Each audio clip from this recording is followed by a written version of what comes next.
গতকালের আতঙ্কের রেশ কিন্তু এখনো কাটেনি। সবার মধ্যেই একটা আলোচনা আলোড়ন চলছেই।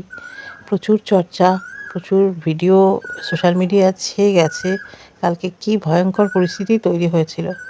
তো যাই হোক, এই সমস্ত আতঙ্ক নিয়েই দিনটা শুরু করেছি। আর ঈশ্বরকে বারংবার গ্র্যাটিটিউড জানিয়েছি যে বড় কোনো বিপদের মধ্যে কাউকে পড়তে হয়নি। সবাই বড়সড় বিপদের হাত থেকে বেঁচে গেছে। এমনভাবে সবাইকে তুমি বাঁচিয়ে রেখো, এমনভাবে সবাইকে তুমি বিপদের হাত থেকে উদ্ধার করো। তো চলো, দিনটা শুরু করে দিলাম। মিমি কলেজে যাবে, খেতে বসছে, আর কাজের ফাঁকে একদম খেয়ালই নেই যে ভিডিওটা করব। তো আজকে শনিবার, নিরামিষ, মিমি বলির ডাল আর আলু ভাজা দিয়ে খেয়ে যাবে। আর আমারও টিফিন দেখো, পরোটা আলু ভাজা। খাওয়া শেষ তখন ভিডিওটা স্টার্ট করেছি।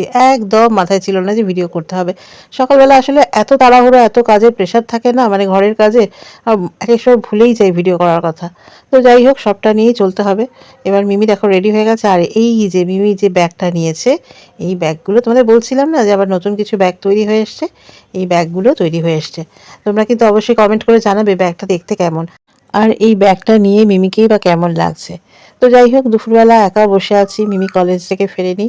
আর বাইরে একটা কিরম নিস্তব্ধতা চলছে, আর মাঝে মধ্যে কোকিল ডাকছে। তো সেই মুহূর্তটা তোমাদের সাথে শেয়ার করলাম। আর কিন্তু সকাল থেকে ডাকতেই থাকে, রাত্রিবেলাও ডাকে, বসন্তকাল এরমই হয়। আর দুপুরবেলা বলেছিলাম পরোটা আলু ফুলকপির তরকারি সাজিয়ে ফেলেছি। ঘড়িতে এখন দুপুর 3টে। মিমি কলেজ থেকে এসে গেছে।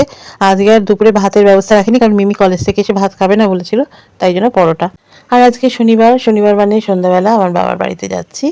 তো সেই মুহূর্তটা তোমাদের সাথে শেয়ার করলাম। আর আজকে একটা তো অ্যাস্ট্রোনমিক্যাল ইভেন্ট ছিল, তোমরা নিশ্চয়ই সোশ্যাল মিডিয়াতে দেখেছো। তো সেই জন্য আমি আকাশের দিকে তাকিয়ে তাকিয়ে কিন্তু চেষ্টা করলাম কিছু দেখার। তো যাই হোক, সন্ধ্যাবেলা যথারীতি বাবার কাছ থেকে ঘুরে বাড়ি ফিরে আসলাম। চলো, এই পর্যন্তই।